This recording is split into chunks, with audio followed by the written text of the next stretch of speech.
ಬರುವಾಗ ಯಾವಾಗಲೂ ಒಂದು ಆನಂದದ ಸಂಗತಿ ಇದೆ. ಯಾಕೆ ಅಂತಂದರೆ ಇದು ನಾನು ಅತ್ಯಂತ ಅಪಾರವಾಗಿ ಗೌರವಿಸ್ತಾ ಇದ್ದ, ಇಡೀ ನಾಡು ಯಾರನ್ನು ನಡೆದಾಡುವ ದೇವತೆ ಅಂತ ಕರೀತಿತ್ತೋ ಅಂಥ ಸಿದ್ದೇಶ್ವರ ಅಪ್ಪ ಅವರ ನಾಡಿದು ಅನ್ನೋದು ನನಗೆ ಯಾವಾಗಲೂ ನೆನಪಿನಲ್ಲಿರುತ್ತೆ.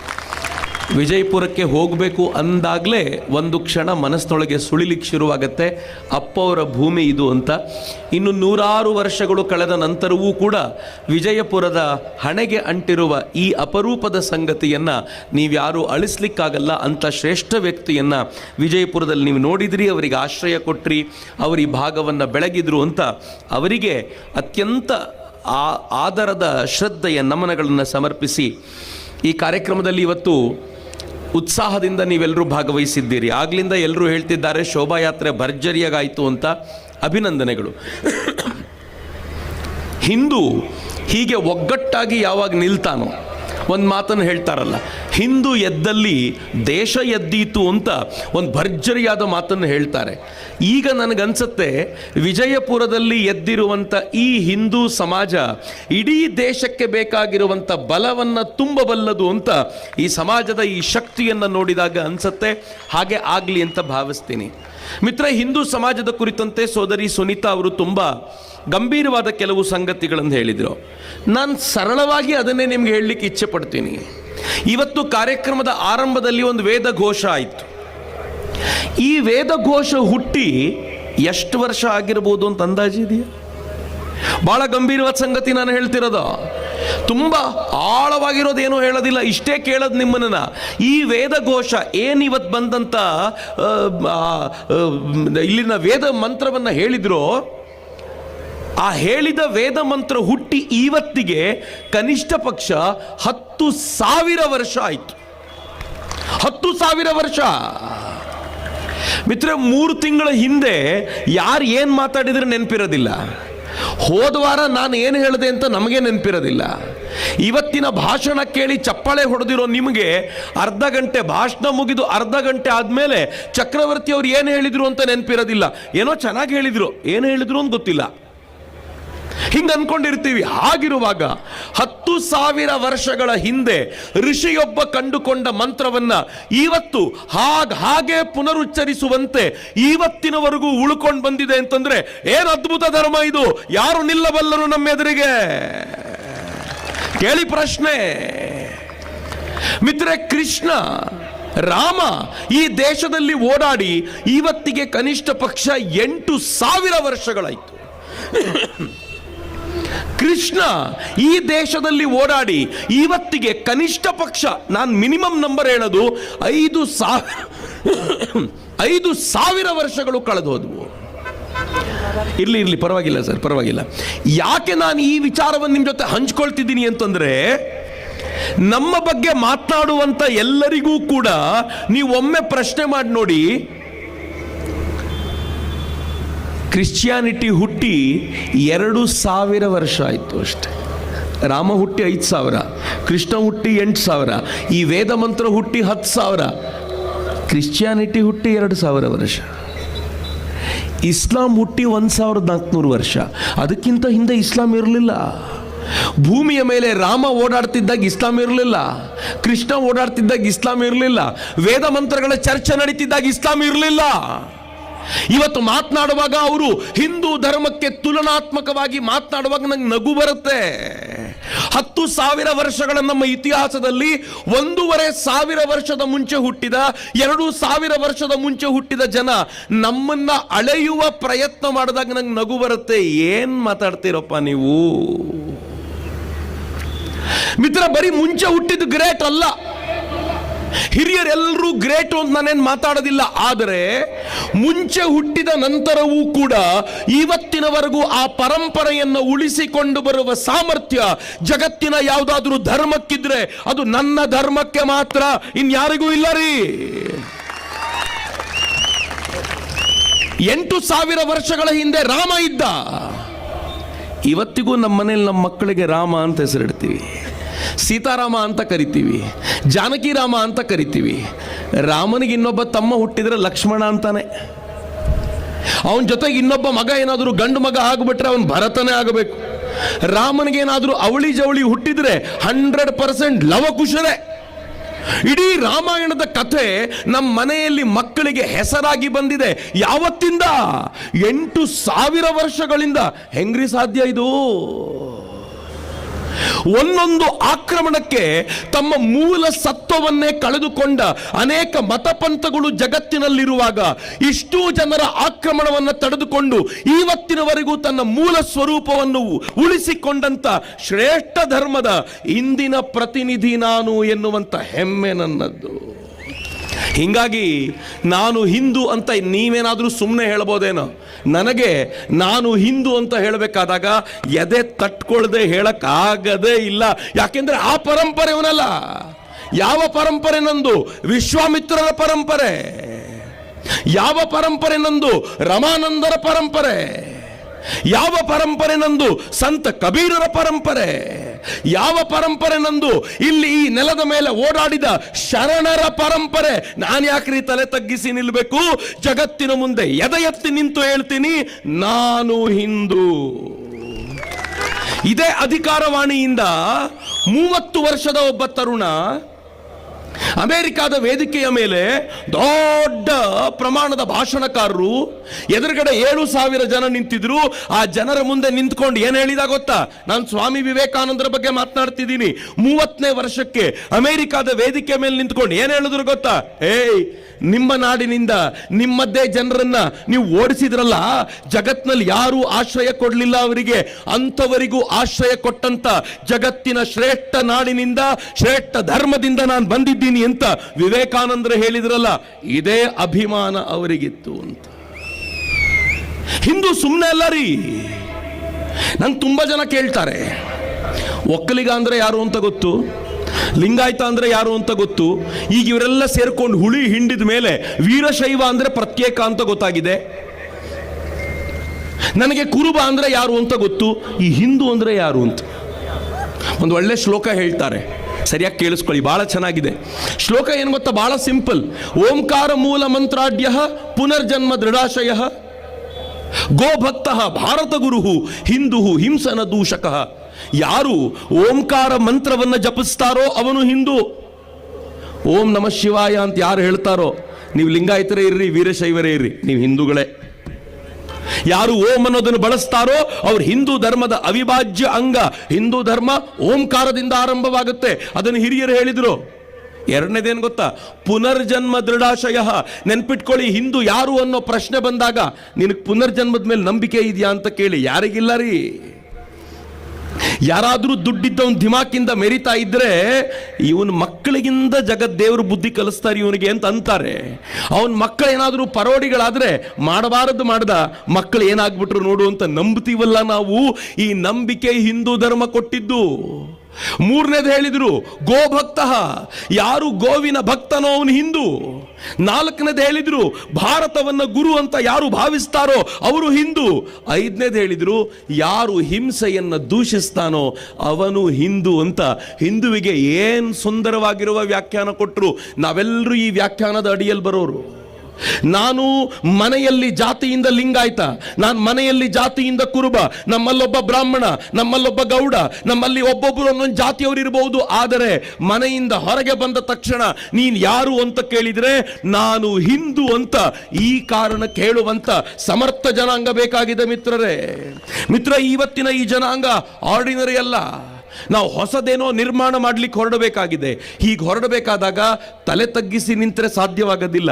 ನಾನೊಂದು 3-4 ಸಂಗತಿಗಳನ್ನು ನಿಮ್ಮ ಜೊತೆ ಹಂಚ್ಕೊಳ್ತೀನಿ.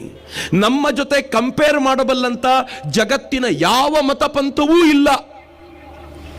ನಾನು ಬಹಳ ಧೈರ್ಯದಿಂದ ಹೇಳ್ತಿದ್ದೀನಿ ಈ ಮಾತನ್ನ. ಹಿಂದೂ ಧರ್ಮದ ಜೊತೆಗೆ ಸಮಾನವಾಗಿ ತುಲನೆ ಮಾಡಬಲ್ಲಂತ ಇನ್ನೊಂದು ಮತ ಪಂಥವನ್ನು ತೋರಿಸಿ ಅಂದ್ರೆ ಯಾರೂ ಇಲ್ಲ ರೀ. ಯಾಕೆ ಅಂತ ಹೇಳ್ತೀನಿ ನಾನು. ನಾವು ಹಿಂದೂಗಳು ವಿಶ್ವವಿದ್ಯಾಲಯಗಳ ಮೇಲೆ ವಿಶ್ವವಿದ್ಯಾಲಯ ಕಟ್ಟಿದ್ವಿ. ನಲಂದ, ತಕ್ಷಶಿಲಾ, ವಿಕ್ರಮಶಿಲಾ, ಎಷ್ಟು ವಿಶ್ವವಿದ್ಯಾಲಯಗಳು. ಈ ವಿಶ್ವವಿದ್ಯಾಲಯಕ್ಕೆ ಜಗತ್ತಿನ 100 ದೇಶಗಳಿಂದ ಜನ ಅಧ್ಯಯನಕ್ಕೆ ಅಂತ ಬರ್ತಿದ್ರು ಅಂತ ಇತಿಹಾಸ ಹೇಳುತ್ತೆ. ಆದರೆ ನಮ್ಮೆದುರಿಗೆ ಮಾತನಾಡುವ ಜನ ಏನು ಮಾಡಿದ್ರು ಗೊತ್ತಾ? ವಿಶ್ವವಿದ್ಯಾಲಯ ಕಟ್ಟೋ ಯೋಗ್ಯತೆ ಇರಲಿ, ಅದರಲ್ಲಿ ಓದುವ ಯೋಗ್ಯತೆ ಇರಲಿಲ್ಲ ಅವರಿಗೆ, ಉಲ್ಟಾ ನಾಶ ಮಾಡಿ ಹೋದರು. ಭಕ್ತಿಯಾರ್ ಖಿಲ್ಜಿ ನಾವು ಕಟ್ಟಿದ ನಲಂದಾ ವಿಶ್ವವಿದ್ಯಾನಿಲಯದ ಮೇಲೆ ಆಕ್ರಮಣ ಮಾಡಿ ಆ ನಲಂದಾ ವಿಶ್ವವಿದ್ಯಾಲಯದಲ್ಲಿ ಓದ್ತಾ ಇದ್ದವರನ್ನ ಹಿಡಿದು ಕೊಂದಾಕ್ದ. ಅಲ್ಲಿನ ಲೈಬ್ರರಿಗೆ ಬೆಂಕಿ ಹಚ್ಚಿದ. ಇತಿಹಾಸ ಕಥನಕಾರರು ಹೇಳ್ತಾರೆ 3 ತಿಂಗಳಿಗೂ ಹೆಚ್ಚು ಕಾಲ ಲೈಬ್ರರಿ ಧಗನೆ ಉರಿತಾ ಇತ್ತು. ಅಂತ ದೊಡ್ಡ ಲೈಬ್ರರಿಗೆ ಬೆಂಕಿ ಹಚ್ಚಿದ ಅಂತ. ನಾವು ವಿಶ್ವವಿದ್ಯಾಲಯ ಕಟ್ಟುವವರು, ಅದಕ್ಕೆ ಬೆಂಕಿ ಹಚ್ಚುವವರು ಇವರು ನಮಗೆ ಸಮಾನರ? ಇದು ಅವತ್ತಿನ ಕಥೆ ಅಂತ ಭಾವಿಸಬೇಡಿ. ಇವತ್ತಿಗೂ ಕೂಡ, ಇವತ್ತಿಗೆ ಇತ್ತೀಚೆಗೆ ಅಫ್ಘಾನಿಸ್ತಾನದ ವಿದೇಶಾಂಗ ಮಂತ್ರಿ ಒಂದು ಮಾತು ಹೇಳಿದರು. ಅಫ್ಘಾನಿಸ್ತಾನದವರು ಯಾರಾದರೂ ಈ ನಡುವೆ ಇದ್ರೆ, ಮುಸಲ್ಮಾನರು ಕೂತಿದ್ರೆ ಕೇಳಿಸ್ಕೊಳ್ಳಿ. ಅಫ್ಘಾನಿಸ್ತಾನದ ವಿದೇಶಾಂಗ ಮಂತ್ರಿ ಏನು ಹೇಳಿದ್ರು ಗೊತ್ತಾ? ನಾವು ಭಾರತವನ್ನು ಪ್ರೀತಿಸದೇ ಇರೋದು ಹೇಗೆ ಸಾಧ್ಯ? ಭಾರತೀಯರು ನಮಗೆ ಆಂಬ್ಯುಲೆನ್ಸ್ಗಳನ್ನು ಕೊಡ್ತಾರೆ, ಪಾಕಿಸ್ತಾನದವರು ಈ ಆಂಬ್ಯುಲೆನ್ಸ್ಗಳನ್ನು ನಾಶ ಮಾಡ್ತಾರೆ. ಅದಕ್ಕೆ ನಮಗೆ ಪಾಕಿಸ್ತಾನ ಕಂಡ್ರೆ ವಿರೋಧ, ಭಾರತವನ್ನು ಕಂಡ್ರೆ ಪ್ರೀತಿ ಅಂತ ಅಫ್ಘಾನಿಸ್ತಾನದ ತಾಲಿಬಾನಿಗಳು ಹೇಳೋದು. ನನ್ನ ಹಿಂದೂ ಧರ್ಮದ ಜೊತೆ ಕಂಪೇರ್ ಮಾಡ್ತೀರಾ ಇವ್ರನ್ನ? ಮಿತ್ರ, ಹಿಂದೂ ಧರ್ಮ ಏನು ಕೊಡ್ತು ಜಗತ್ತಿಗೆ? ಉಪನಿಷತ್ತುಗಳನ್ನು ಕೊಡ್ತು. ಯಾವ ಉಪನಿಷತ್ತು? ಬ್ರಹ್ಮನನ್ನು ಅರಸೋದಕ್ಕೆ ಬೇಕಾಗಿರುವಂತ ಶ್ರೇಷ್ಠ ಮಾರ್ಗವನ್ನು ಹೇಳುವಂತ ಉಪನಿಷತ್ತು. ಜಗತ್ತಿನ ಶ್ರೇಷ್ಠ ಜ್ಞಾನಿಗಳೆಲ್ಲ ಭಾರತದ ಈ ಉಪನಿಷತ್ತಿಗೆ ನತಮಸ್ತಕರಾದರು. ಒಂದಾದರೂ ಉಪನಿಷತ್ತಿನಲ್ಲಿ ಯಾರು ಶಿವನನ್ನ ಒಪ್ಪೋದಿಲ್ವೋ ಅವರನ್ನ ಕೊಂದು ಬಿಡಿ ಅಂತ ಹೇಳೋದನ್ನು ಕೇಳಿದ್ದೀರೇನು? ಯಾವುದಾದ್ರೂ ಒಂದು ಉಪನಿಷತ್ತಿನಲ್ಲಿ ಯಾರು ರಾಮನನ್ನ ಒಪ್ಪೋದಿಲ್ವೋ ಅವನನ್ನು ಕೊಂದು ಬಿಡಿ ಅಂತ ಹೇಳೋದನ್ನು ಕೇಳಿದ್ದೀರೇನು? ಮಿತ್ರರೆ, ಜಗತ್ತಿಗೆ ಶ್ರೇಷ್ಠ ಸಂದೇಶವನ್ನು ಕೊಟ್ಟವರು ನಾವು. ಆದರೆ ಇನ್ನೂ ಕೆಲವು ಮತಗಳಿವೆ. ಯಾರು ನನ್ನ ದೇವರನ್ನ ಒಪ್ಪೋದಿಲ್ವೋ ಅವರ ತಲೆಯನ್ನು ಕಡೀರಿ ಅಂತ ಹೇಳುವಂತ ಅನೇಕ ಮತಗ್ರಂಥಗಳು ಜಗತ್ತಿನ ಅನೇಕ ಕಡೆ ಹುಟ್ಟಿವೆ. ಆದರೆ ಹಿಂದೂ ಧರ್ಮ ಒಂದೇ, ಎಲ್ಲರನ್ನೂ ಸಮಾನವಾಗಿ ಕಾಣುವಂಥ ಧರ್ಮ. ಈ ಧರ್ಮದ ಬಗ್ಗೆ ಹೆಮ್ಮೆ ಬೇಡವೇನು ಮಿತ್ರರೇ? ನನ್ನ ಧರ್ಮ ಎಂಥದ್ದು ಅಂತಂದ್ರೆ, ಅಕ್ಕ ಬಹಳ ಚೆನ್ನಾಗಿ ಹೇಳಿದ್ರು, ಸ್ತ್ರೀಯರನ್ನ ದೇವರು ಅಂತ ಕಾಣುವ ಧರ್ಮ. ಹೇಗೆ? ಭೂಮಿ ನಮ್ಮನ್ನ ಹೊರತಾನೆ ಅನ್ಲಿಲ್ಲ ನಾವು. ನಮಗೆ ಅತ್ಯಂತ ಪ್ರೀತಿ, ನಮ್ಮನ್ನ ಕಾಪಾಡುವಂಥವಳಾದ್ರಿಂದ ಅವಳಿಗೆ ಪ್ರತಿದಿನ ನಮಸ್ಕಾರ ಮಾಡಿ ಅಮ್ಮ ಅಂತ ಕರಿತೀವಿ. ನದಿಯ ನೀರು ನಮಗೆ ಜೀವವನ್ನ ಕೊಡುತ್ತೆ, ಜೀವನವನ್ನ ಕೊಡುತ್ತೆ, ಅವಳನ್ನ ತಾಯಿ ಅಂತ ಕರೆದ್ವಿ. ಗೋವು ನಮಗೆ ಹಾಲನ್ನು ಕೊಟ್ಟು ಕಾಪಾಡ್ತಾಳೆ, ಹೀಗಾಗಿ ಗೋವನ್ನ ತಾಯಿ ಅಂತ ಕರೆದು ಪೂಜಿಸಿದ್ವಿ. ಯಾವುದರಿಂದ ಉಪಕಾರ ಪಡಿತೀವೋ ಅದರಲ್ಲೆಲ್ಲ ಮಾತೃ ಸ್ವರೂಪವನ್ನು ಕಂಡಂತ ಶ್ರೇಷ್ಠ ಜನಾಂಗರಿ ನಮ್ದು. ಆದರೆ ನಮ್ಮ ಜೊತೆ ಕಂಪೇರ್ ಮಾಡುವಂಥವ್ರು ಯಾರು? ಮಿತ್ರ, ಅಲ್ಲಾವುದ್ದೀನ್ ಖಿಲ್ಜಿ ಅಂತ ಒಬ್ಬ ಬಂದ. ಅಲ್ಲಾವುದ್ದೀನ್ ಖಿಲ್ಜಿ ಭಾರತಕ್ಕೆ ಬಂದು ಏನ್ ಮಾಡಿದ ಗೊತ್ತಾ? ಅವನು ಇಲ್ಲಿನ ರಾಜರುಗಳನ್ನು ಧ್ವಂಸ ಮಾಡ್ತಾ ಹೋದ. ರಾಣಿ ಪದ್ಮಿನಿಯ ಮೇಲೆ ಮನಸ್ಸಾಯ್ತು ಅವನಿಗೆ. ರಾಣಿ ಪದ್ಮಿನಿಯನ್ನು ಪಡ್ಕೋಬೇಕು ಅಂತ ಪದ್ಮಿನಿಯ ಗಂಡ ರಾಜ ಭೀಮಸಂಗನ ಜೊತೆಗೆ ಹೋರಾಟ ಮಾಡಲಿಕ್ಕೆ ಅಂತ ನಿಂತ. ಮೊದಲನೇ ಯುದ್ಧದಲ್ಲಿ ಅವನಿಗೆ ಸಾಕಷ್ಟು ಪೆಟ್ಟಾಯ್ತು. ಹೀಗಾಗಿ ಅವನು ಸಂಧಾನಕ್ಕೆ ಅಂತ ಹೋದ. ಸಂಧಾನ ಏನ್ ಮಾಡ್ಕೊಂಡ ಗೊತ್ತಾ? ನಿನ್ನ ಹೆಂಡತಿ ಮುಖ ಒಂದ್ಸಲ ತೋರಿಸು ಅಂತ. ಛೀ! ಪರಸ್ತ್ರೀ ಆಗಿರುವಂತ ರಾಣಿ ಪದ್ಮಿನಿಯ ಮುಖವನ್ನ ನೋಡಬೇಕು ಅಂತ ಅಲ್ಲಾವುದ್ದೀನ್ ಖಿಲ್ಜಿ ಕೇಳೋದು. ಹೇಗೋ ಕನ್ನಡಿಗಳಲ್ಲಿ ಅವಳು ಮುಖ ನೋಡಿದ ಮೇಲೆ ನಿದ್ದೆ ಬರಲಿಲ್ಲ ಇವನಿಗೆ. ಹೇಗಾದರೂ ಮಾಡಿ ಇವಳನ್ನ ನನ್ನ ಪತ್ನಿಯನ್ನಾಗಿಸ್ಕೊಳ್ಬೇಕು ಅಂತ ಪ್ರಯತ್ನ ಪಟ್ಟ. ರಾಣಿ ಪದ್ಮಿನಿಯನ್ನ ರಾಜ ಕೊಟ್ಟಿದ್ರೆ ಯುದ್ಧವೇ ಇರ್ತಿರ್ಲಿಲ್ಲ. ಆದರೆ ರಾಜ ಹೇಳಿದ, ಈ ನಾಡಿನಲ್ಲಿ ಪ್ರತಿಯೊಬ್ಬ ಹೆಣ್ಣು ಮಕ್ಕಳ ಮಾನ ರಕ್ಷಣೆಗೋಸ್ಕರ ಪುರುಷರು ತಮ್ಮನ್ನು ತಾವು ಸಮರ್ಪಿಸಿಕೊಳ್ತಾರೆ, ನಾವೆಲ್ಲರೂ ಕಾದಾಡ್ತೀವಿ ಹೊರತು ನಿನ್ನ ಮಾನಕ್ಕೆ ಭಂಗ ಬರ್ಲಿಕ್ಕೆ ಬಿಡೋದಿಲ್ಲ ಅಂತ ಇಡೀ ರಾಜ್ಯದ ಜನ ಒಂದಾದ್ರು. ಅಲ್ಲಾವುದ್ದೀನ್ ಖಿಲ್ಜಿ ಜೊತೆಗೆ ಹೋರಾಟಕ್ಕೆ ನಿಂತರು. ಮೋಸ ಮಾಡಿ ಮತ್ತೊಮ್ಮೆ ಸಂಧಾನ ಮಾಡ್ತೀನಿ ಅಂತ ಕರ್ಕೊಂಡು ಬಂದು ಅಲ್ಲಾವುದ್ದೀನ್ ಖಿಲ್ಜಿ ರಾಜನನ್ನು ಕೊಂದು ಬಿಟ್ಟ. ರಾಣಿ ಏನು ಮಾಡಿದ್ಲು ಗೊತ್ತಾ? ಈ ಪಾಪಿಗಳ ಕೈಗೆ ಸಿಗೋಕ್ಕಿಂತ ಪ್ರಾಣವನ್ನು ಅರ್ಪಣೆ ಮಾಡೋದು ಒಳ್ಳೆಯದು ಅಂತ ದೊಡ್ಡ ಚಿತೆಯನ್ನು ನಿರ್ಮಾಣ ಮಾಡಿ ತನ್ನ ಜೊತೆಯಲ್ಲಿರುವಂಥ ಎಲ್ಲ ಹೆಣ್ಣು ಮಕ್ಕಳಿಗೆ ಹೇಳಿದರು, ನಾನಂತೂ ಚಿತೆಗೆ ಆಹುತಿಯಾಗ್ತೀನಿ, ಈ ಪಾಪಿಗಳಿಗೆ ನನ್ನ ಭಸ್ಮವೂ ಸಿಗದಂತೆ ಮಾಡ್ತೀನಿ, ನೀವು ನನ್ನ ಜೊತೆ ಯಾರ್ಯಾರಿಗೆ ಅದೇ ಆಸೆ ಇದೆಯೋ ಬನ್ನಿ, ಇಲ್ಲದೇವರು ಉಳ್ಕೊಳ್ಬೋದು ಅಂತ ಸಾವಿರ ಸಂಖ್ಯೆಯಲ್ಲಿ ಹೆಣ್ಣು ಮಕ್ಕಳು ಚಿತೆಗೆ ಅರ್ಪಣೆಯಾದರು. ಮಿತ್ರರೇ, ಈ ಮತ ನಮ್ಮ ಜೊತೆ ಕಂಪೇರ್ ಮಾಡದ. ಇವತ್ತಿಲ್ಲಿ ತಾಯಂದ್ರು ಕೂತಿದ್ದೀರಲ್ಲ, ಹಿಂದುವಾಗಿರೋದಕ್ಕೆ ಹೆಮ್ಮೆ ಪಡಿ. ಯಾಕೆ ಅಂತಂದ್ರೆ ನಿಮ್ಮ ಮುಖ ಯಾರೂ ಮುಚ್ಕೊಂಡಿಲ್ಲ ರೀ. ಈ ವಿಶಾಲವಾದ ಕಾರ್ಯಕ್ರಮಕ್ಕೆ ನೀವು ಬರಬೇಕು ಅಂತ ಯಾರೂ ಕರೆದಿಲ್ಲ, ನೀವು ಬರಬಾರ್ದು ಅಂತ ಯಾರೂ ಹೇಳಿಲ್ಲ.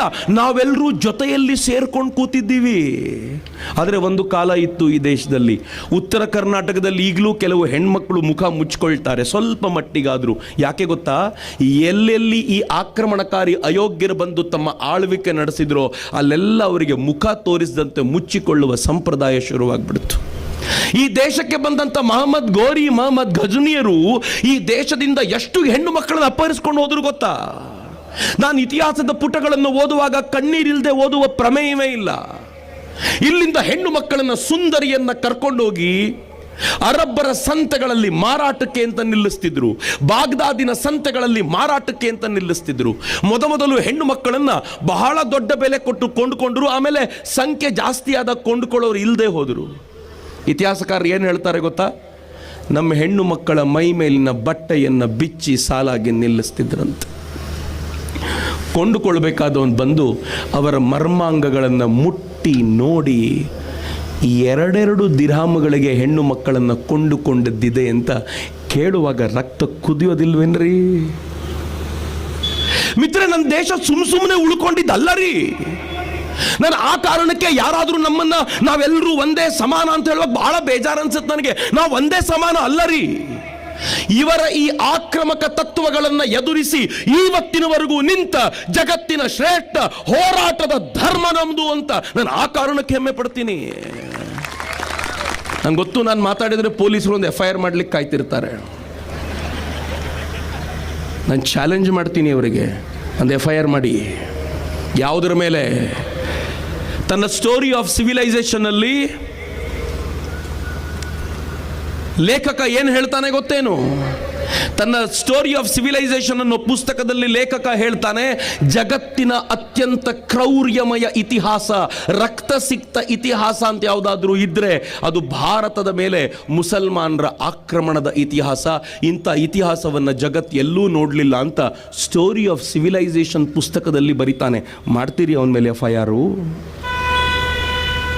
ಬಾಬಾ ಸಾಹೇಬರು ಹೇಳಿದ್ರು, ಮೊಹಮ್ಮದ್ ಬಿನ್ ಕಾಸಿಮನ ಆಕ್ರಮಣ ಆದಾಗ ಬಾಬಾ ಸಾಹೇಬರ ಮಾತಿದು, 50,000 ಜನ ಭಕ್ತರನ್ನ ನಿರ್ದಯವಾಗಿ ಹತ್ಯೆ ಮಾಡಿದ, ರಕ್ತದಿಂದ ತುಂಬಿ ಹೋಯ್ತು ಆ ಭಾಗವೆಲ್ಲ ಅಂತ ಬಾಬಾ ಸಾಹೇಬರು ತಮ್ಮ ಥಾಟ್ಸ್ ಆನ್ ಪಾಕಿಸ್ತಾನ್ ಪುಸ್ತಕದಲ್ಲಿ ಹೇಳ್ತಾರೆ.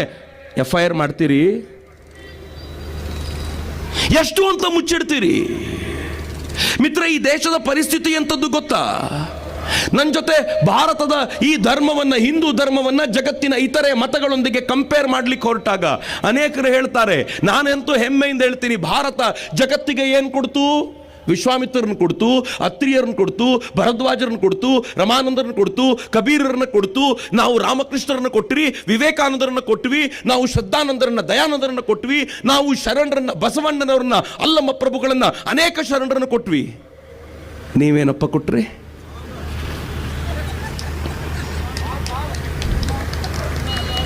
ಏನು ಕೊಟ್ರಿ? Mohammad bin Qasim, Mohammad Ghazni, Mohammad Ghori, Osama bin Laden, Afzal Khan, Afzal Guru, Afzal Khan ಬಿಜಾಪುರದವನೇ, ಇದನ್ನು ಕೊಟ್ಟಿದ್ದ? ನೀವೇನನ್ನು ಕೊಟ್ರಿ ಜಗತ್ತಿಗೆ? ನಾವು ಕೊಟ್ಟಿದ್ದನ್ನು ಲೆಕ್ಕ ಹಾಕಿ ಹೇಳ್ತೀನಿ. ನೀವೇನು ಕೊಟ್ರಿ? ನಾನು ಕೊಟ್ಟಿದ್ದನ್ನು ಲೆಕ್ಕ ಹಾಕಿ ಹೇಳಬಲ್ಲೆ. ಜಗತ್ತಿಗೆ ಮ್ಯಾಥಮೆಟಿಕ್ಸ್ ನಾವು ಕೊಟ್ಟಿದ್ದು, ಗಣಿತ ಕೊಟ್ಟಿದ್ದು ನಾವು. ನೀವೇನ್ರಿ ಕೊಟ್ರಿ? ಜಗತ್ತಿಗೆ ವಿಜ್ಞಾನ ಕೊಟ್ಟಿದ್ದು ನಾವು, ನೀವೇನ್ರಿ ಕೊಟ್ರಿ? ನಾನು ಪ್ರಶ್ನೆ ಕೇಳ್ತೀನಲ್ಲ, ಉತ್ತರ ಕೊಡಬೇಕಲ್ಲ ಯಾರಾದರೂ ಬಂದು. ನನ್ನ ಧರ್ಮದ ಸಮಾನಕ್ಕೆ ನಿಲ್ಲಬಲ್ಲವರು ಯಾರಿದ್ದಾರೆ? ಅಹಂಕಾರದ ಮಾತಲ್ಲ ರೀ, ನನಗೆ ಸ್ವಾಭಿಮಾನದ ಪ್ರಶ್ನೆ ಇದು. ನಾನು ಹಿಂದೂ ಅಂತ ಹೇಳ್ಕೊಳ್ಳುವಾಗ ಯಾರದೋ ಮರ್ಜಿಗೆ ಬಿದ್ದು ಹೇಳ್ತಿಲ್ಲ. ನಾನು ಹೇಳ್ಕೊಳ್ಳುವಾಗ ನನ್ನ ಹಿಂದೆ ಯಾರೋ ಇರಬೇಕು ಅಂತ ಹೇಳ್ತಿಲ್ಲ. ನಾನು ಹಿಂದೆ ನನ್ನ ಪೀಳಿಗೆಗಳ ಇಂದಿನ ದನಿಯಾಗಿ ನಾನು ನಿಂತಿರೋದೇ ನನಗೆ ಹೆಮ್ಮೆ. ನಾನು ದೇವರಿಗೆ ಪ್ರತಿನಿತ್ಯ ನಮಸ್ಕಾರ ಮಾಡೋದು ಯಾಕೆ ಗೊತ್ತಾ? ನೀನು ನನಗೆ ಮಾತು ಕೊಟ್ಟೆ, ನೀನು ನನಗೆ ಬರವಣಿಗೆ ಕೊಟ್ಟೆ ಅಂತಲ್ಲ. ಒಂದೇ ಹೇಳೋದು, ನೀನು ಸ್ವಲ್ಪ ನಿದ್ದೆ ಕಣ್ಣಲ್ಲಿ ನನ್ನನ್ನು ಭಾರತದಲ್ಲಿ ಹಾಕೋ ಬದಲು ಪಕ್ಕದ ಪಾಕಿಸ್ತಾನದಲ್ಲಿ ಧುಮುಕಿಸಿ ಬಿಟ್ಟಿದ್ರೆ ನನ್ನ ಕತೆ ಏನಾಗ್ಬಿಟ್ಟಿರ್ತಿತ್ತಪ್ಪ. ನೀನು ಸ್ವಲ್ಪ ನಿದ್ದೆ ಕಣ್ಣು ಜಾಸ್ತಿಯಾಗಿ ಅಫ್ಘಾನಿಸ್ತಾನದಲ್ಲಿ ಬಿದ್ದಿದ್ರೆ ನನ್ನ ಕತೆ ಏನಾಗಿರ್ತಿತ್ತು? ಸಿರಿಯಾದಲ್ಲಿ ಬಿದ್ದರೆ ನನ್ನ ಕತೆ ಏನಾಗಬೇಕಾಗಿತ್ತು? ಭಗವಂತ, ನೀನು ಎಂಥ ಪವಿತ್ರ ಭೂಮಿಯಲ್ಲಿ ನನ್ನನ್ನು ಹುಟ್ಟಿಸಿದ್ದೀಯಾ ಅಂತಂದರೆ ನಾನು ಇನ್ನೂ 1000 ಜನ್ಮ ಎತ್ತಿದ್ರೂ ಕೂಡ ಇದರ ಋಣವನ್ನು ತೀರಿಸ್ಲಿಕ್ಕೆ ಆಗೋದಿಲ್ಲ ಅಂತ ಹೆಮ್ಮೆ ಪಟ್ಕೊಂಡು ನಿಲ್ಲೋದ. ಮಿತ್ರ, ನಮ್ಮ ಸಂತೋಷದ ಸಂಗತಿ ಏನು ಗೊತ್ತಾ? ನಮ್ಮನ್ನು ಆಡ್ಕೊಳ್ತಾರೆ ಜಗತ್ತಿನ ಜನ, 33 ಕೋಟಿ ದೇವತೆಗಳು ನಿಮ್ಮದು ಅಂತ. ಕರೆಕ್ಟ್ ರೀ. ನಮ್ಮ ಮನೆ ದೇವ್ರ ಕೋಣೆಗೆ ಹೋದ್ರೆ 28 ದೇವರಿಗಿಂತ ಕಡಿಮೆ ಯಾರ ದೇವ್ರ ಕೋಣೆಯಲ್ಲೂ ಇಲ್ಲ. ಒಂದು ದೇವ್ರು ಹೂವು ಇಡ್ಲಿಲ್ಲ ಅಂತಂದ್ರೆ ಬೇಜಾರು ಮಾಡ್ಕೊಳ್ತಾರೆ, ಟೆನ್ಷನ್ ಮಾಡ್ಕೊಂಡು ಇನ್ನೊಂದು ಎಲ್ಲಿಂದ ಹೂವು ಕದ್ದುಕೊಂಡು ಬಂದಾದ್ರೂ ಅವ್ರ ತಲೆ ಮೇಲಿಟ್ಟು ಅಬ್ಬಾ ಈಗ ಸಮಾಧಾನ ಅಂತ ಸಮಾಧಾನ ಪಡೋ ಜನ ನಾವು. 33 ಕೋಟಿ ದೇವತೆಗಳಿದ್ರೂ ನಾವ್ಯಾರು ರಕ್ತ ಕಾರ್ಕೊಂಡು ಸಾಯಲ್ಲ ರೀ. ನೋಡಿದಿರೇನು? ಯಾವುದೋ ಒಂದು ದೇವಸ್ಥಾನಕ್ಕೆ ಹೋಗ್ಬೇಕು, ನೀವು ಬೆಂಗಳೂರಿಗೆ ಬನ್ನಿ ತೋರಿಸ್ತೀನಿ. ಒಂದೇ ದೇವಸ್ಥಾನದಲ್ಲಿ 20-25 ದೇವರ ಗುಡಿಗಳಿರ್ತವೆ. ಒಂದ್ಸಲ ಒಬ್ಬ ಒಳಗೆ ಬಂದ ಅಂತಂದ್ರೆ ಅವನಿಗೆ ಯಾವ ಇಷ್ಟದ ದೇವರಿದ್ದಾರೋ ಅದು ಇರಲೇಬೇಕಪ್ಪ. ಅಲ್ಲಿ ಗಲಾಟನೇ ಇಲ್ಲ ನಮಗೆ. ಆದರೆ ಒಂದೇ ಜನಾಂಗ ಅಂತ ಕರೆದುಕೊಳ್ಳುವ ಅನೇಕರು ಹೆಂಗ ಕಿತ್ತಾಡ್ತಾರೆ ಗೊತ್ತಾ ಮಿತ್ರ? ನಿಮ್ಗೆ ಆಶ್ಚರ್ಯ ಅನ್ಸುತ್ತೆ. ಅಮೆರಿಕಕ್ಕೂ ರಷ್ಯಾಕ್ಕೂ ಆಗಲ್ಲ, ಇಬ್ರು ಕ್ರಿಶ್ಚಿಯನ್ರೇ. ಇರಾಕಿಗೂ ಇರಾನಿಗೂ ಆಗೋದಿಲ್ಲ, ಇಬ್ರು ಮುಸಲ್ಮಾನರು. ಇರಾನನ್ನ ಕಂಡ್ರೆ ಸೌದಿ ಅರೇಬಿಯಾಗಲ್ಲ, ಇಬ್ರು ಮುಸಲ್ಮಾನರು. ಸೌದಿ ಅರೇಬಿಯಾ ಸಿರಿಯಾ ಮೇಲೆ ದಾಳಿ ಮಾಡುತ್ತೆ, ಸಿರಿಯಾದಲ್ಲಿರೋರೆಲ್ಲ ಮುಸಲ್ಮಾನರು. ಪಾಕಿಸ್ತಾನ ಪ್ಯಾಲೆಸ್ತೈನ್ ಮೇಲೆ ಅಮೆರಿಕ ಜೊತೆ ಸೇರ್ಕೊಂಡು ಅಟ್ಯಾಕ್ ಮಾಡ್ಲಿಕ್ಕೆ ಸಿದ್ಧವಾಗಿದೆ. ಪ್ಯಾಲೆಸ್ತೈನಲ್ಲಿರೋದು ಮುಸಲ್ಮಾನರು, ಪಾಕಿಸ್ತಾನದವರು ಮುಸಲ್ಮಾನರು. ಪಾಕಿಸ್ತಾನ ಕಂಡ್ರೆ ನನಗೆ ಆಗೋದಿಲ್ಲ ಅಂತ ಇತ್ತೀಚೆಗೆ ಅಫ್ಘಾನಿಸ್ತಾನ ನೇರವಾಗಿ ಹೇಳಿದೆ, ಯುದ್ಧ ಶುರು ಮಾಡಿದೆ. ಇಬ್ರು ಮುಸ್ಲಿಮರು. ಪಾಕಿಸ್ತಾನಕ್ಕೆ ನಾನು ಕೊಟ್ಟ ಸಾಲವನ್ನ ವಾಪಸ್ ತಗೊಳ್ತೀನಿ, ಯಾಕೆಂದ್ರೆ ಪಾಕಿಸ್ತಾನ ಸೌದಿ ಅರೇಬಿಯಾ ಜೊತೆಗೆ ಹೋಗಿದೆ ಅಂತ ಯುನೈಟೆಡ್ ಅರಬ್ ಎಮಿರೇಟ್ಸ್ ಹೇಳಿದೆ. ಇಬ್ರು ಮುಸ್ಲಿಮರು.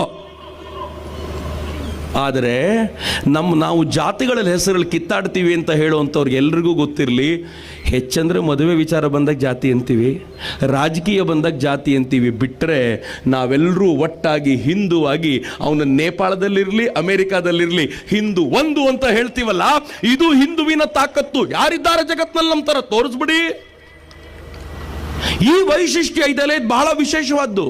ಆದರೆ ದುರ್ದೈವ ಒಂದಿದೆ, ಇಷ್ಟು ಶ್ರೇಷ್ಠವಾಗಿರುವ ಹಿಂದೂ ಸಮಾಜ ಈ ಪರಿ ಕಿತ್ತಾಡೋ ಸಮಾಜ ಹೆಂಗಾಗ್ಬಿಡ್ತು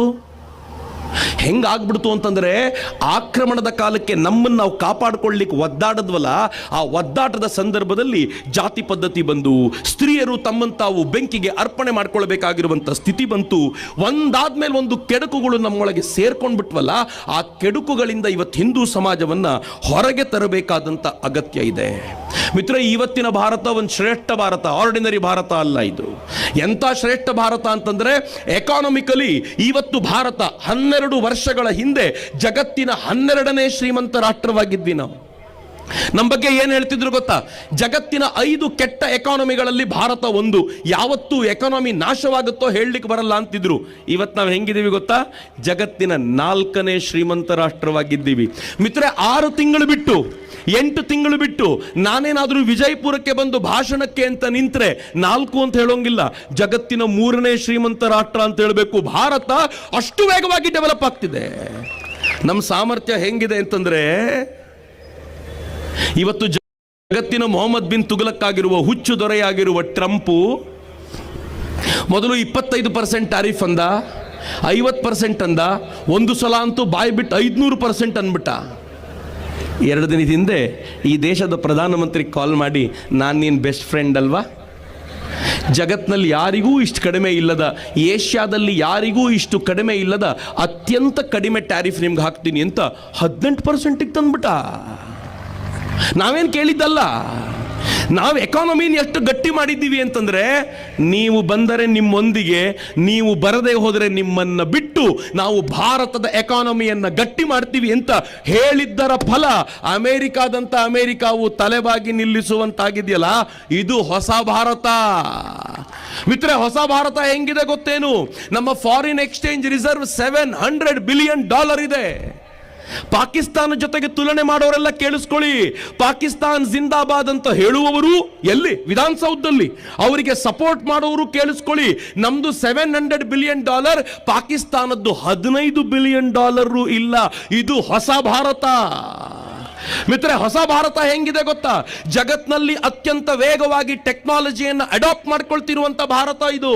ಎಂತ ಭಾರತ ಇದು ಅಂತಂದ್ರೆ, ಈ ದೇಶದಲ್ಲಿ UPI ಸಿಸ್ಟಮ್ ಬಂದಾಗ ಈ ದೇಶದ ಹಳ್ಳಿಯ ಹೆಣ್ಮಕ್ಕಳಿಗೆ UPI ಯೂಸ್ ಮಾಡ್ಲಿಕ್ಕೆ ಬರುತ್ತಾ ಅಂತಿದ್ರು. ಇವತ್ತು ತರಕಾರಿ ಮಾರುವ ಪ್ರತಿಯೊಬ್ಬ ಹೆಣ್ಣು ಮಗಳು ತನ್ನ ಟೇಬಲ್ ಮೇಲೆ ಒಂದು UPI ಕಾರ್ಡ್ ಇಟ್ಕೊಂಡು ಕೂತಿರ್ತಾಳಲ್ಲ, QR ಕೋಡ್ ಇಟ್ಕೊಂಡು ಕೂತಿರ್ತಾಳಲ್ಲ, ಇದು ಹೊಸ ಭಾರತ. ಮಿತ್ರ, ನಮ್ಗೆ ಅರ್ಥ ಆಗ್ತಿಲ್ಲ ಅಷ್ಟೇ. ಸಿಂಗಾಪುರ ಭಾರತದ UPI ಸಿಸ್ಟಮ್ ಯೂಸ್ ಮಾಡ್ತಾ ಇದೆ. ಜರ್ಮನಿಯವರು ಕೇಳಿದ್ದಾರೆ. ಇತ್ತೀಚೆಗೆ ಜಪಾನ್ ಕೇಳಿಕೊಂಡಿದೆ, ನಿಮ್ಮ UPI ಸಿಸ್ಟಮ್ ಅನ್ನ ನಮಗೂ ಕೊಡಿ ಅಂತ. ಭಾರತ ಟೆಕ್ನಾಲಜಿಕಲಿ ಅಡ್ವಾನ್ಸ್ ಆಗ್ತಿರುವಂತ ರೀತಿ ಇದು. ಮಿಲಿಟರಿಲಿ ಏನು ಭಾರತ ಕಡಿಮೆ ಇದೆ ಅನ್ಕೊಂಡಿದ್ದೀರೇನು? 1971ರಲ್ಲಿ ಪಾಕಿಸ್ತಾನವನ್ನ ಯುದ್ಧದಲ್ಲಿ ಮಣಿಸಿದ್ವಿ. 16 ದಿನಗಳ ಕಾಲದ ಯುದ್ಧ. ಇವತ್ತೊಂದು ಯುದ್ಧ ನಡೀತು, 4 ದಿನದಲ್ಲಿ ಪಾಕಿಸ್ತಾನವನ್ನ ಮಟ್ಟ ಹಾಕಿ ನಮ್ಮ ಕಾಲಿಗೆ ಬಿದ್ದು ಗೋಗರಿಯುವಂತೆ ಮಾಡಿದ್ವಲ್ಲ, ಹೊಸ ಭಾರತ ರೀ ಇದು. ನಮ್ಮ ಇವತ್ತಿನ ಕೆಪಾಸಿಟಿ ಏನು ಅನ್ಕೊಂಡಿದ್ದೀರಿ? ನನ್ನ ನೆಚ್ಚಿನ ತರುಣ ಮಿತ್ರರೇ ಕೇಳಿ. ಒಂದು ಕಾಲದಲ್ಲಿ ನಾವು ಅಟ್ಯಾಕ್ ಮಾಡಬೇಕಾದ್ರೆ ದೂರ ನಿಂತು ಯೋಚನೆ ಮಾಡಬೇಕಾಗಿತ್ತು.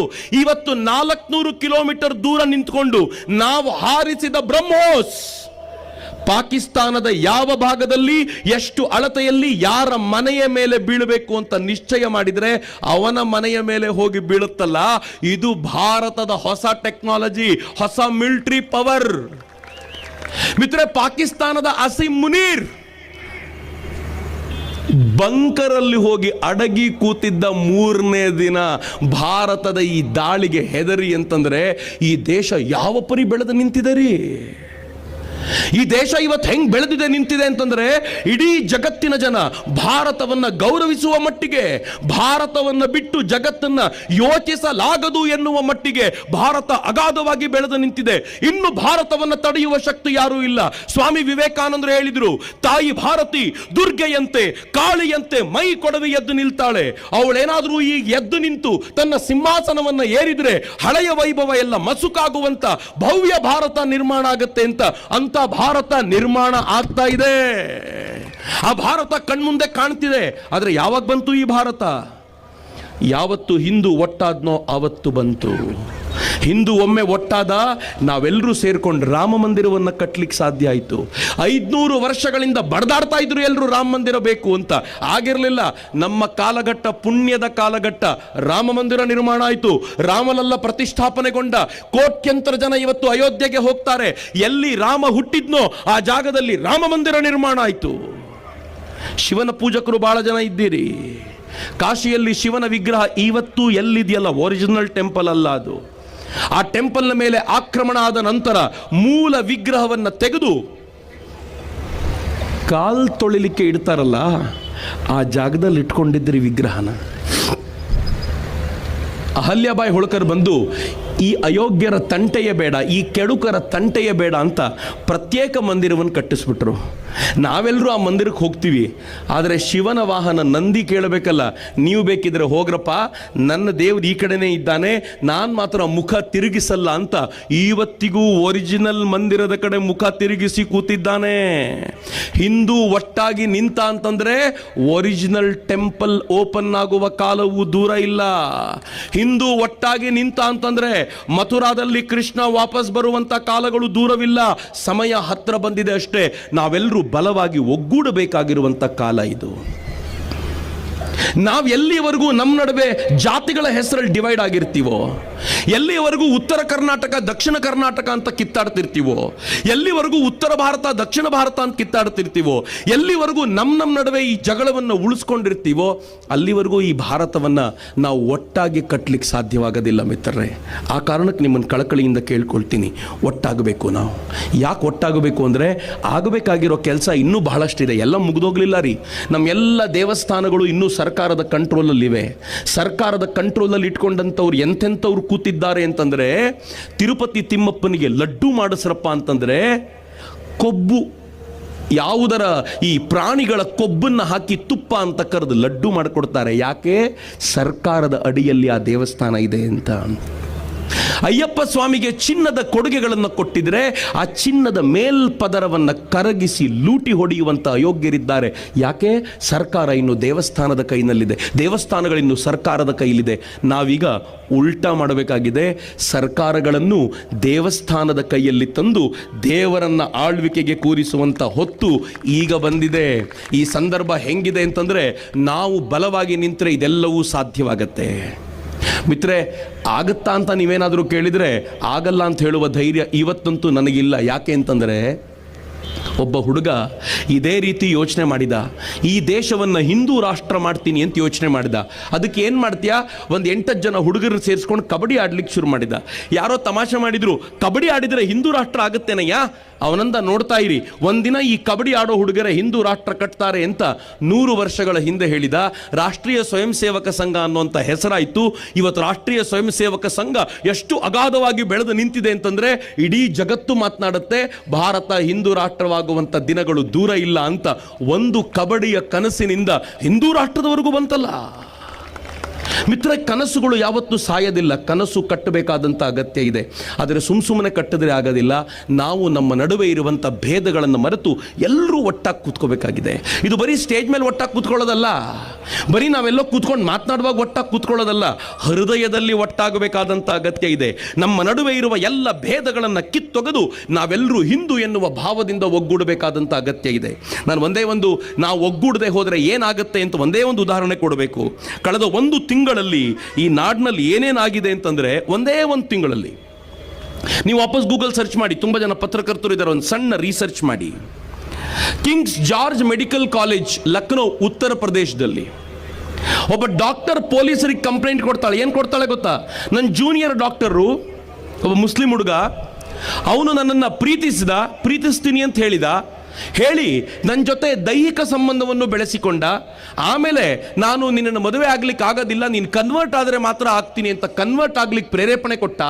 ಅದಾದ್ಮೇಲೆ ಈಗ ಹೇಳ್ತಿದ್ದಾನೆ ಅವನು ಮದುವೆ ಆಗ್ಬಿಟ್ಟಿದೆ, ಅವನಿಗೆ ಅದಾಗಲೇ ಅಂತ ಮದುವೆ ಆಗಿದೆ ಅಂತ ಹೇಳಿ ಅವಳು ಕಂಪ್ಲೇಂಟ್ ಕೊಟ್ಟ ಮೇಲೆ ಕಾಲೇಜ್ನವ್ರು ವಿಚಾರಣೆ ನಡೆಸೋದ ಮೇಲೆ ಗೊತ್ತಾಯ್ತು ಇವನು ಒಬ್ಬಳ ಜೊತೆ ಎಲ್ಲ ಹಿಂಗೆ ಮಾಡಿರೋದು. ಆ ಕಾಲೇಜಿನ 20 ಜನ ಹಿಂದೂ ಹೆಣ್ಣು ಮಕ್ಕಳನ್ನು ಹುಡುಕಿ ಟಾರ್ಗೆಟ್ ಮಾಡಿದ್ದಾನೆ ಅಂತ.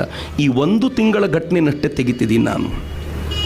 ಮಿರ್ಜಾಪುರ್ ಜಿಮ್ನಲ್ಲಿ ಜಿಮ್ ಟ್ರೈನರ್ ಆಗಿದ್ದ ಒಬ್ಬ ಹುಡುಗ ಬರ್ತಾ ಇದ್ದ ಹಿಂದೂ ಹೆಣ್ಣು ಮಕ್ಕಳನ್ನು ಹುಡುಕಿ ಅವ್ರ ಜೊತೆ ತಾನು ಅಶ್ಲೀಲ ಭಂಗಿಯಲ್ಲಿ ಫೋಟೋಗಳನ್ನು ವಿಡಿಯೋಗಳನ್ನು ಮಾಡಿಕೊಂಡು ಅವರನ್ನು ಬ್ಲ್ಯಾಕ್ ಮೇಲ್ ಮಾಡಿ ತನಗೆ ಬೇಕಾದಂತೆ ಬಳಸ್ಕೊಳ್ತಾ ಇದ್ದ ಹಿಂದೂ ಹೆಣ್ಣು ಮಕ್ಕಳನ್ನು. ವಿಶೇಷವಾಗಿ ನಿನ್ನೆಯಿಂದ ಸುದ್ದಿ ವ್ಯಾಪಕವಾಗಿದೆ. ಉತ್ತರ ಪ್ರದೇಶದ ಬಸ್ತಿ ಅನ್ನುವಂಥ ಜಾಗದಲ್ಲಿ ಹಿಂದೂ ಹೆಸರು ಹೇಳಿಕೊಂಡಂಥ ಒಬ್ಬ ಮುಸ್ಲಿಂ ತರುಣ ಹಿಂದೂ ಹೆಣ್ಣು ಮಕ್ಕಳನ್ನು ಮದುವೆ ಆಗ್ತೀನಿ ಅಂತ ಅವರಿಗೆ ಲೋಭ ಒಡ್ಡಿ ಅವ್ರ ಜೊತೆ ಅತ್ಯಂತ ಕೆಟ್ಟ ಚಿತ್ರಗಳನ್ನು ತೆಗೆಸಿಕೊಂಡು ವಿಡಿಯೋ ಮಾಡಿಕೊಂಡು ಆ ವಿಡಿಯೋಗಳಿಂದ ಬ್ಲ್ಯಾಕ್ ಮೇಲ್ ಮಾಡಿ ಯಾರ್ಯಾರು ಮತಾಂತರವಾಗಲಿಕ್ಕೆ ಒಪ್ಪೋದಿಲ್ವೋ ಅವರನ್ನು ಹೆದರಿಸಿ ಬೇರೆ ಬೇರೆ ರಾಜ್ಯದ ವೇಶ್ಯಾವಾಟಿಕೆಗಳ ರ್ಯಾಕೆಟ್ಗೆ ಮಾರಬಿಟ್ಟಿದ್ದಾನೆ ರೀ. 300 ಜನ. ನಿನ್ನೆ ಬರ್ತಿರೋ ಸುದ್ದಿ ಎಲ್ಲ ಪತ್ರಿಕೆಗಳು ಎಲ್ಲ ಮೀಡಿಯಾಗಳಲ್ಲಿ ಓಡಾಡ್ತಾ ಇದೆ. ಕಳೆದ 1 ತಿಂಗಳಲ್ಲಿ ಎಲ್ಲಿ ಎಡವಿದ್ವಿ ನಾವು? ಯಾಕೆ ನಮ್ಮ ಹೆಣ್ಮಕ್ಳು ಹಿಂಗಾಗೋದ್ರು? ಯಾವ ಹೆಣ್ಮಗುವನ್ನು ತಾಯಿ ಅಂತ ಕರೆಯುವಾಗ ನನಗಂತೂ ಗೌರವ ಬರುತ್ತೆ. ಯಾರಾದರೂ ಹೆಣ್ಮಕ್ಳು ಬಂದು ನಮಸ್ಕಾರ ಮಾಡುವಾಗ ನಮಸ್ತೆ ಅಮ್ಮ ಅಂತ ಹೇಳಬೇಕು ಅಂತ ಅನಿಸುತ್ತೆ. ಆದರೆ ಎಲ್ಲಿ ಎಡವಿದ್ವಿ ನಾವು? ಎಲ್ಲಿಡವಿದ್ವಿ ಗೊತ್ತೇನು? ಹೆಣ್ಮಕ್ಳು ತಪ್ಪಿಲ್ಲ ರೀ, ನಮ್ಮ ಗಂಡು ಮಕ್ಕಳದು ತಪ್ಪಲ್ಲ.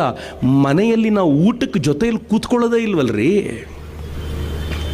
ನಮ್ಮ ಪಾಡಿಗೆ ನಾವು, ಅವ್ರ ಪಾಡಿಗೆ ಅವರು ಏನು ಮಾಡ್ತಿರ್ತಾರೋ ಯಾರಿಗೆ ಗೊತ್ತು.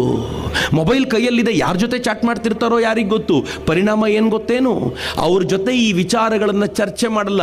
ಚರ್ಚೆ ಮಾಡಬೇಕಾದ್ರೆ ಏನು ಅನ್ಕೋತೀವಿ ಗೊತ್ತಾ, ಮಕ್ಕಳಿನ್ನು ಚಿಕ್ಕವರು, ಇಂಥದ್ದೆಲ್ಲ ವಿಚಾರ ಚರ್ಚೆ ಮಾಡಬಾರ್ದು ಅಂತ ಕಾಲ ಹೋಯ್ತ್ರಿ. ನಮ್ಮ ಮನೆಗಳಲ್ಲಿ ಲವ್ ಜಿಹಾದ್ನ ಚರ್ಚೆ ಆಗಬೇಕು, ನಮ್ಮ ಮನೆಗಳಲ್ಲಿ ಮತಾಂತರದ ಚರ್ಚೆ ಆಗಬೇಕು, ನಮ್ಮ ಮನೆಗಳಲ್ಲಿ ಗೋಹತ್ಯೆಯ ಚರ್ಚೆ ಆಗಬೇಕು, ನಮ್ಮ ಮನೆಗಳಲ್ಲಿ ಬಾಂಗ್ಲಾದೇಶದಿಂದ ವಲಸೆ ಬಂದಿರುವಂಥ ಲಕ್ಷಾಂತರ ಜನರ ಕುರಿತು ಚರ್ಚೆ ಆಗಬೇಕು, ನಮ್ಮ ಮನೆಗಳಲ್ಲಿ ವೀರ ಮರಾಠ ಶಿವಾಜಿಯ ಕುರಿತಂತೆ ಚರ್ಚೆ ಆಗಬೇಕು, ನಮ್ಮ ಮನೆಗಳಲ್ಲಿ ಶಿವಾಜಿಯ ಜೊತೆ ಹೋರಾಟ ಮಾಡಿದಂತ ಬಾಜಿ ಪ್ರಭು ದೇಶಪಾಂಡೆಯ ಚರ್ಚೆ ಆಗಬೇಕು, ನಮ್ಮ ಮನೆಗಳಲ್ಲಿ ಇಮ್ಮಡಿ ಪುಲಕೇಶಿಯ ಚರ್ಚೆ ಆಗಬೇಕು. ನಮ್ಮ ಮನೆಗಳಲ್ಲಿ ಯಾವತ್ತು ಈ ಚರ್ಚೆ ವ್ಯಾಪಕವಾಗಿ ನಡೆಯುತ್ತಲ್ವಾ, ಯಾವಾಗ ಹಿಂದೂ ಅಂದಾಗ ನನ್ನ ರಕ್ತ ಬೆಚ್ಚಗಾಗುತ್ತಲ್ಲ, ಅದೇ ರೀತಿ ನಮ್ಮ ಮನೆ ಮಕ್ಕಳ ರಕ್ತ ಕೂಡ ಬೆಚ್ಚಗಾಗಬೇಕು. ಹಂಗೆ ಮಾಡ್ಲಿಕ್ಕೆ ಸಿದ್ಧರಿದ್ದೀರೇನು? ಅದಕ್ಕೆ ಸಂಘ ಈ ವರ್ಷ ತೆಗೆದುಕೊಂಡಿರೋ ಮೊದಲ ಯೋಜನೆಯೇ ಕುಟುಂಬ ಪ್ರಬೋಧನ್. ನಮ್ಮ ಮನೆಗಳನ್ನು ಉಳಿಸೋಣ ಮೊದಲು, ಸಮಾಜ ಆಮೇಲೆ ರೀ. ಮೊದಲು ನಮ್ಮ ಮನೆಯನ್ನು ಗಟ್ಟಿಯಾಗಿ ಉಳಿಸ್ಕೊಳ್ಳೋಕ್ಕೆ ಕುಟುಂಬ ಪ್ರಬೋಧನ ಮಾಡೋಣ. ಯಾರು ಕುಟುಂಬವನ್ನು ಕಟ್ಟಿದ್ರೋ, ಪರಿವಾರವನ್ನು ಕಟ್ಟಿದ್ರೋ, ಕುಟುಂಬದಿಂದ ಆಚೆಗೆ ಬನ್ನಿ, ಸಮಾಜವನ್ನು ಕಟ್ಟೋಣ. ಸಾಮರಸ್ಯದಿಂದ ಎಲ್ಲರೂ ಒಂದು ಕಡೆ ಸೇರೋಣ. ಇವತ್ತು ಎಷ್ಟು ಚೆನ್ನಾಗಿ ಕಾಣ್ತಿದೆ ನೋಡಿ. ನಾವೇನು ಜಾತಿಯ ಗ್ರೂಪ್ ಮಾಡ್ಕೊಂಡು ಕೂತಿಲ್ಲ, ಹಿಂದೂ ಅನ್ನುವಂಥ ಒಂದು ಗ್ರೂಪಿನಡಿ ಕೂತಿರೋದ್ರಿಂದ ಏನು ಆನಂದ, ಏನು ಅದ್ಭುತ ಅಂತ ಅನ್ನಿಸ್ತಿದೆ. ಇದನ್ನ ಇಡೀ ಸಮಾಜಕ್ಕೆ ಹಬ್ಬಿಸಬೇಕಾಗಿದೆ, ಸಾಮರಸ್ಯವನ್ನು ತರಬೇಕಾಗಿದೆ. ಮೂರನೇದು ಸಂಘ ಹೇಳುತ್ತೆ, ಇನ್ಮುಂದೆ ನಾವು ಪರಿಸರವನ್ನು ರಕ್ಷಿಸಿಕೊಳ್ಳೋಣ, ನಮ್ಮ ಪರಿಸರವನ್ನು ಸ್ವಚ್ಛವಾಗಿಟ್ಕೊಳ್ಳೋಣ. ನಾಲ್ಕನೇದು ಸಂಘ ಹೇಳುತ್ತೆ, ಸ್ವದೇಶಿ ವಸ್ತುಗಳನ್ನು ಬಳಸ್ತೀವಿ ಅಂತ ಸಂಕಲ್ಪ ಮಾಡಿ ಯಾವ ಅಮೆರಿಕ ಕೂಡ ನಮ್ಮ ತಲೆ ಮೇಲೆ ಕೂತ್ಕೊಳ್ಳಿಕ್ಕಾಗಲ್ಲ. ಐದನೇ ಸಂಘ ಹೇಳುತ್ತೆ, ನಾಗರಿಕ ಕರ್ತವ್ಯಗಳನ್ನು ಚೆನ್ನಾಗಿ ನಿಭಾಯಿಸ್ತೀವಿ ಅಂತ ಆಗ್ಬಿಟ್ರೆ ಈ ನಾಡನ್ನು ಕಾಪಾಡಿಕೊಳ್ಳೋದಕ್ಕೆ ಇನ್ಯಾರೂ ಬರಬೇಕಾಗಿಲ್ಲ ಅಂತ. ಮಿತ್ರರೇ, ಸಂಘ ಈಗ ಹಾಕಿಕೊಟ್ಟಿರುವಂಥ ಈ ಯೋಜನೆಯ ಪ್ರಕಾರ ನಮ್ಮ ಮನೆಗಳನ್ನು ಹಿಂದೂ ಬಾಂಧವರು ರಕ್ಷಿಸ್ಕೊಳ್ತೀವಿ ಅಂತಾದರೆ ನಮ್ಮನ್ನು ತಡೆಯೋ ಶಕ್ತಿ ಯಾರದ್ದೂ ಇಲ್ಲ ಮಿತ್ರರೇ. ಅಂಥದ್ದೊಂದು ಶಕ್ತಿಯ ಪ್ರವಹನೆ ಆಗಬೇಕಾಗಿರುವಂಥ ಹೊತ್ತು ಬಂದಿದೆ. ಎಂಥ ಸಂದರ್ಭ ಇದು ಅಂತಂದರೆ, ನಾನು ತಮಾಷೆ ಮಾಡ್ತಿರ್ತೀನಿ, ಸತ್ಯ ಕೂಡ. ಕಳೆದ 3-4 ವರ್ಷಗಳ ಹಿಂದೆ ಕಚ್ಚಿನ ಮರುಭೂಮಿಯಲ್ಲಿ ಒಂದು ಶಿವಲಿಂಗ ಸಿಕ್ತು. ಏನು ಸುಂದರವಾದ ಶಿವಲಿಂಗ ಗೊತ್ತಾ, ಪಿಂಕ್ ಕಲರ್ ಕಲ್ಲು. ಆ ಥರದ ಕಲ್ಲನ್ನು ನೋಡಲೇ ಇಲ್ಲ, ವಿಶೇಷವಾಗಿರುವಂಥ ಕಲ್ಲಿನ ಶಿವಲಿಂಗ. ಯಾವುದೋ ಆಕ್ರಮಣದ ಕಾಲದಲ್ಲಿ ಅದನ್ನು ಮುಚ್ಚಿಟ್ಬಿಟ್ಟಿದ್ರಂತೆ, ಈಗ ಮೇಲ್ ಬಂದಿದೆ. ಕೃಷ್ಣಾ ನದಿಯಲ್ಲಿ ಒಂದು ರಾಮನ ವಿಗ್ರಹ ಸಿಕ್ತು ಕೆಲವು ವರ್ಷಗಳ ಹಿಂದೆ. ಯಾರೋ ಹೇಳಿದ್ರು ಅಯೋಧ್ಯೆಯ ರಾಮಲಲ್ಲ ಮೂಲ ವಿಗ್ರಹ ಇದೆ, ಆಕ್ರಮಣದ ಕಾಲಕ್ಕೆ ಯಾರೋ ತಂದು ಮುಚ್ಚಿಟ್ಟಿದ್ರು, ಈಗ ದೇವರ ಆಚೆ ಬಂದಿದ್ದಾನೆ ಅಂತ. ದೇವರಿಗೂ ವಿಶ್ವಾಸ ಬಂದಿದೆ, ಈಗ ಆಚೆ ಬಂದರೆ ಇವರೆಲ್ಲರೂ ಚೆನ್ನಾಗಿ ನೋಡ್ಕೊಳ್ತಾರೆ ಅಂತ. ಭಗವಂತನೂ ನಮ್ಮ ಮೇಲೆ ಇಷ್ಟು ವಿಶ್ವಾಸ ಇಟ್ಟಿರುವಾಗ ನಾವು ಮಾತ್ರ ಕೈ ಕಟ್ಕೊಂಡು ಕುಳಿತರೆ ಹೆಂಗ್ರಿ? ನಾಡು ಕಟ್ಟಲಿಕ್ಕೆ ಮುಂದೆ ಬರಬೇಕಾಗಿದೆ. ಇನ್ನೂ ಸಹಿಸಿಕೊಳ್ಳಲಾರೆವು ಅಂತ ಹೇಳಬೇಕಾಗಿರುವಂಥ ಸಂದರ್ಭ ಬಂದಿದೆ. ಸ್ವಾಮಿ ವಿವೇಕಾನಂದರು ತಮ್ಮ ಶಿಷ್ಯನೊಬ್ಬನಿಗೆ ಕೇಳ್ತಾರೆ, ಏಯ್ ಚೈತನ್ಯ ಅಂದರೆ ಏನೋ? ಅವನು ಹೇಳ್ತಾನೆ, ಬುದ್ಧಿಪೂರ್ವಕವಾಗಿ ಮಾಡುವ ಕೆಲಸವೆಲ್ಲ ಚೈತನ್ಯ. ಸ್ವಾಮಿ ವಿವೇಕಾನಂದರು ಹೇಳ್ತಾರೆ, ಅಲ್ಲ, ಯಾರೋ ತುಳಿಲಿಕ್ಕೆ ಅಂತ ನಿಂತಾಗ ಪ್ರತಿಭಟನೆಯಿಂದ ಎದ್ದು ನಿಲ್ಲೋದಿದೆಯಲ್ಲ, ಅದು ನಿಜವಾದ ಚೈತನ್ಯ ಅಂತ ಸ್ವಾಮಿ ವಿವೇಕಾನಂದರು ಹೇಳ್ತಾರೆ. ಎಲ್ಲಿದೆ ಆ ಉತ್ಸಾಹ, ಆ ಅದಮ್ಯವಾಗಿರುವಂಥ ಶಕ್ತಿ, ಆ ಅಪಾರವಾಗಿರುವಂಥ ಬುದ್ಧಿಮತ್ತೆ? ನಮ್ಮೊಳಗೆ ಅಡಗಿರುವ ಅವೆಲ್ಲವನ್ನು ಹೊರಗೆ ತೆಗೆದು ಮತ್ತೊಮ್ಮೆ ಇಡೀ ಜಗತ್ತಿಗೆ ಬೆಳಕನ್ನು ಕೊಡೋದಕ್ಕೆ ಸಿದ್ಧರಾಗೋಣ. ಹಿಂದೂ ಅಲ್ಲದೆ ಹೋದರೆ ಈ ಬೆಳಕನ್ನು ಕೊಡಲಿಕ್ಕೆ ಯಾರಿಂದಲೂ ಸಾಧ್ಯವಿಲ್ಲ. ಜಗತ್ತು ಕಾಯ್ತಾ ಇದೆ, ಏನಾದರೂ ಕೊಡಿ ಅಂತ. ಹಿಂದೂ ಸಂಗಮ ಅಂಥದ್ದೊಂದೇನೋ ಜಗತ್ತಿಗೆ ಕೊಡಬೇಕಾಗಿದೆ. ನೆರೆದಿರುವಂಥ ತಾಯಂದಿರಲ್ಲಿ ನಾನು ಕಳಕಳಿಯಿಂದ ಕೇಳ್ಕೊಳ್ಳೋದಿದೆ, ಎಷ್ಟು ಜನ ಅಂತ ಇಂಜಿನಿಯರ್ಸ್ಗಳನ್ನು ಪ್ರೊಡ್ಯೂಸ್ ಮಾಡ್ತೀರಾ? ನಾನು ಒಬ್ಬ ಇಂಜಿನಿಯರೇ, ಅದು ಇದ್ದುಕೊಂಡೇ ಹೇಳ್ತೀನಿ. ಇಂಜಿನಿಯರ್ಗಳಿಗೆ ಕೊರತೆ ಇಲ್ಲ, ಡಾಕ್ಟರ್ಗಳಿಗೆ ಕೊರತೆ ಇಲ್ಲ. ನಿಮ್ಮ ಮನೆಯಿಂದ, ಬಿಜಾಪುರದ ಮನೆಯಿಂದ, ವಿಜಯಪುರದ ಮನೆಯಿಂದ ನೀವೇನಾದರೂ ಕೊಡಬೇಕು ಅಂತಿದ್ರೆ ಏನು ಕೊಡಬೇಕು ಗೊತ್ತಾ? ಹೃದಯದಲ್ಲಿ ಭಾರತವನ್ನು ತುಂಬಿಕೊಂಡಿರುವ, ಮಸ್ತಿಷ್ಕದಲ್ಲಿ ಜಗತ್ತಿಗೆ ಉತ್ತರ ಕೊಡಬಲ್ಲಂಥ ಸಾಮರ್ಥ್ಯವನ್ನು ತುಂಬಿಕೊಂಡಿರುವ ಸಂತಾನವನ್ನು ಮನೆಯಿಂದ ಕೊಡಿ. ಭಾರತ ಕಾಯ್ತಾ ಇದೆ ಅಂಥ ಸಂತಾನಕ್ಕೋಸ್ಕರ. ಅಂಥ ಸಂತಾನ ಈ ರಾಷ್ಟ್ರದ ಪ್ರಗತಿಯ ಸಾಕ್ಷಿಯಾಗಬಲ್ಲದು ಅಂತ ನಾನು ಅತ್ಯಂತ ಕಳಕಳಿಯಿಂದ ಭಾವಿಸ್ತಾ ಎಲ್ರಿಗೂ ಧನ್ಯವಾದಗಳನ್ನು ಸಮರ್ಪಿಸೋಕ್ಕಿಂತ ಮುಂಚೆ ಎರಡೂ ಕೈಗಳನ್ನು ಗಾಳಿಗೆ ಬೀಸಿ ನನ್ನ ಜೊತೆ ಭಾರತ್ ಮಾತೆಗೆ ಜೈಕಾರ ಕೊಡಿ. ಉಚ್ಚ ಕಂಠದಲ್ಲಿ ಬಲ ಭಾರತ್ ಮಾತಾ ಕೀ, ಬಲ ಭಾರತ್ ಮಾತಾ ಕೀ, ವಂದೇ ವಂದೇ. ಜೈ ಹಿಂದ್.